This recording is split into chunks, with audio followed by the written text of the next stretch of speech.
Okay, well, let's talk about the DCU. DC might finally be figuring things out. The DCU suddenly feels connected and playing. It's something that no one really expected, I don't think. This week gave us some huge updates on things going on with the DCU and James Gunn, and believe it or not, possibly the director of Superbad. We'll get into that, so here we go. But first of all, I'd like to say, if you're new to the channel, go ahead and feel free to subscribe, press the like button, press the notification bell button, you won't miss a thing, and let's get on with the video. So, James Gunn approach is interesting usually, right? Like James Gunn, the way he approaches movies has been interesting, and ever since the news happened where we figured out, I mean, this was like a long time ago now, but when we realized that James Gunn is going to be running the DCU, I had my doubts, I have to be honest, because I love James Gunn as a director, but I had no idea how he'd be as a producer. He's a really good producer. This feels a lot more organized than what we had before. DC is focused on telling interconnected stories. However, I would also say that James Gunn's doing a great job of making these movies so far, at least. I mean, well, there is some connected tissue, but like you can watch Peacemaker and just watch Peacemaker. You could watch Superman and just watch Superman. We'll see about the other stuff, but so far, very good. It's interconnected if you want to go deep into it and explore more of the universe, but also it's very self-contained where you can watch these movies, and that's ultimately what we want. Deathstroke and Bane movie rumors. Could be, I don't know exactly what's going on here. I haven't researched this much, but I saw something saying that it might be the director of Superbad that would be working on this, which is awesome because I love Superbad. That's a great movie, and knowing James Gunn, yeah, he's probably choosing someone like that. Why darker villains could help the DCU, you may be asking. Well, here's why.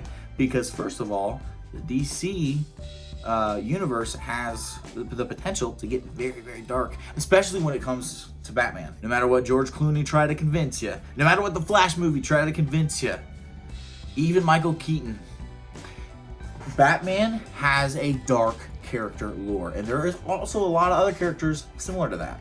Darker villains could help in really defining the different tones, and I think that this is, I said this in the video before, I think that James Gunn is going to make this to where each character or each franchise, so for example the Peacemaker show, it's going to stay in that tone. That's going to be the Peacemaker's tone. And then there's going to be the Superman movies, hopeful, optimistic, bright. It's going to have its own tone as well.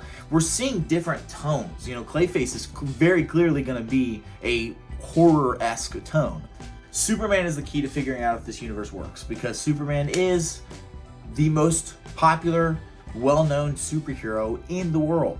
So if that works, then we're good. And right now, so far, that works. Supergirl, we're going to see a little bit more of Superman in that, I'm sure. But yeah, by the way, also super excited for Supergirl.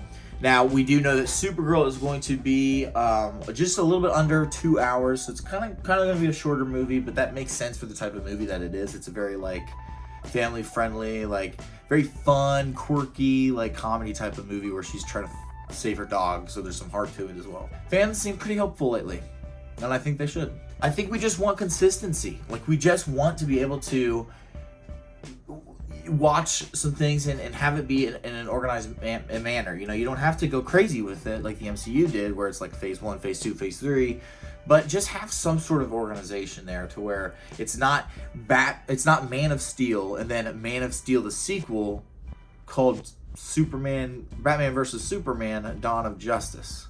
That's just that doesn't make sense from an organizational standpoint.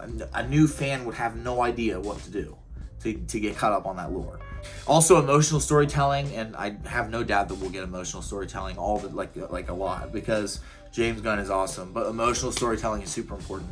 We need that, and we're gonna get it because it's James Gunn. He's very good at mixing comedy and emotions together, and I love that. Yeah, that's pretty much what I have to say. So if the DC just keeps this momentum up, they can seriously compete against Marvel, I think. So thanks for watching the video, and we'll see you guys in the next one. Peace.